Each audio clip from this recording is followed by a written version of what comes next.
When sending images to a print shop for high-end print, meaning going to a printing press and they're building either the old way film or the new way direct to plate to produce your image, you need to consider a couple of important things. Firstly, the color space. Secondly, do your colors stay true? And also as important, the resolution. Do you have enough detail, enough pixels to reproduce this in high quality? So let's start with color space. On most images, if you go to your image menu and choose mode, you'll notice RGB color, red, green, and blue. That's the color space of all digital cameras, of scanners, of your monitor.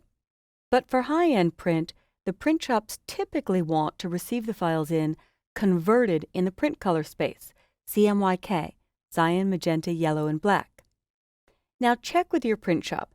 InDesign can natively convert from RGB to CMYK when it PDFs or when it prints, so you may not need to do that anymore. Going directly to CMYK was a requirement for everyone years ago, but has lightened up in recent years because more and more people are using Adobe InDesign to do layouts for high-end print. But let's assume your print shop has asked you to make this image CMYK before you deliver it to them. Before I commit to my color, choosing CMYK will produce cyan, magenta, and yellow, and most importantly, your black plate controlling the overall detail, color, and contrast. So before we commit to putting those colors on those plates, let's take a look at what this conversion will do to our image. If I go to my View menu, there is an option for proof colors. I always remember Command Y or Control Y for why did my image print this way? If I choose proof colors, did you notice that switch? In proof colors, I'll just hit Command Y or Control Y. The hat was a bright, rich magenta, and when I turn on proof colors, that bright, rich magenta is a little bit outside of the printable gamut, so I do lose a little bit of the richness there, and also in the dress in certain portions. And they might just be oversaturated colors, but often I recommend if it's going to a printing press, you work with proof colors on so you make better decisions when you're color correcting. In fact, to see what colors are out of the printable gamut meaning just the colors that a press can reproduce, you could turn on a gamut warning, and it's highlighting the areas that will shift when they go to a printing press. I'll turn off the gamut warning and watch some of these other areas again as I choose View Proof Colors. So I didn't notice it a bit, but the greens also get a little bit more dull when you go to Proof Colors. Before we go to CMYK, I'm going to check the resolution. Now, ideally, they want this image to be printed at 10 inches wide, and press quality for almost everyone is 300 pixels per inch.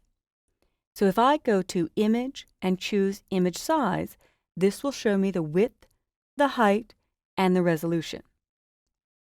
Now I only have 8 inches, so I'm going to type 10, and then when I do 10, there's a new preview window in Photoshop CC. Resampling means it's adding resolution. So they need it 10 inches by 6 inches at 300 pixels per inch. So when I type 300, it zooms in even farther to show you at 100%, this is what it will look like when it's finished. But there are some pretty cool testing options in here. One that I found is very handy is the Preserve Details. With Preserve Details on and Reduce Noise at 0, you may see some camera noise or some sharpening noise. As I slide Reduce Noise up, it attempts to keep the solids smoother. So if I hold down here, that's before, let go, after. Before when I click and hold, after when I let go. So as I slide Reduce Noise up, you can get a really wild looking result on this image, attempting to keep all the solids pretty smooth, but still give you good sharp edges. Now I'm not going to go that far. Automatic is typically best, but you could choose Smoother, which you'll notice it gets a little bit softer between that and Automatic. and maybe I'll watch the glasses. Smoother. There we go. You can see it in the grass and the edge of the glasses. Automatic. A little bit sharper detail everywhere.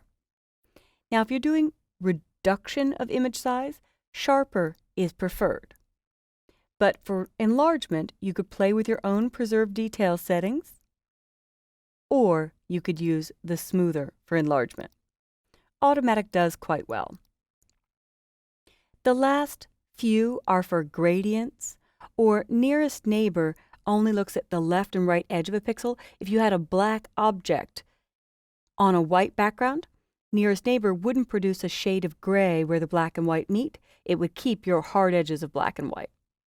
And bilinear looks at a pixel up, down, left, and right.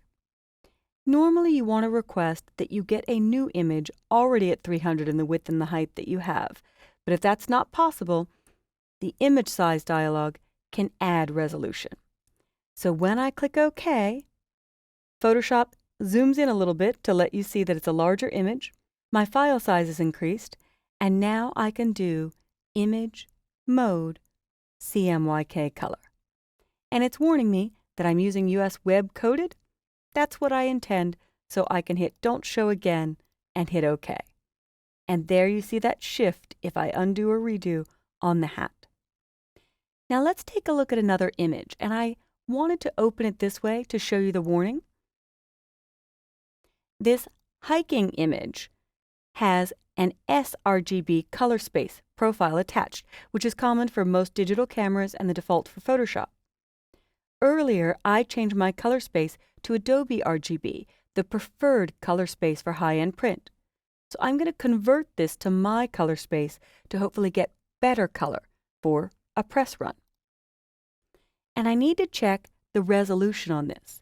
So I will go to Image, Image Size, and if I want to tell the client what resolution they could use this image at without letting Photoshop make up new pixels, I can uncheck Resample. Don't add new pixels or data, don't make anything up, shuffle around what I was given so I can tell the client this is the widest dimension we could use for the image you provided. So if I make the resolution 300 for press quality, the biggest I can get is about 4 by 5.5. So really, when I click OK, the file size doesn't change, but when it's placed into another program, it will appear at the proper size and be the perfect resolution for press quality. Now, press quality has some variance. The lowest acceptable resolution is really 225 pixels per inch. Below that, you'll start to see some quality loss. But there's a certain point where you just can't get a bigger image. So let's take a look at a third shot. If I open this image, it's very common for people to see a beautiful image on a website and think that it has enough resolution for print. With just a couple zoom in commands, Command plus or Control plus, I could see JPEG compression noise and really poor quality.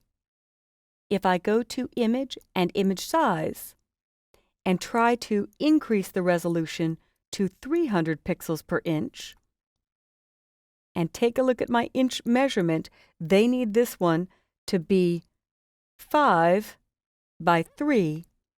Here you'll see it's just softening overall. You really don't get a lot of detail or quality.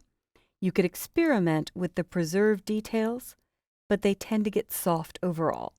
So there's a bare minimum acceptable where Photoshop can enlarge the image and give it more resolution, or garbage in, garbage out. If you have a low resolution web only image, you can't really get it to the press color space and keep it looking as good as it was on your web page. So keep in mind, view proof colors to see what it will look like when it's converted to CMYK, image mode CMYK to commit to the conversion, and image size to check the width, the height, the resolution, and experiment with increasing or decreasing the resolution of your images. Knowing these three things will really help you prepare far better web images and not accept a low quality image when a higher resolution version may be floating out there. You just need to get to the right person at the client site. So good luck with press quality images, and keep these rules in mind.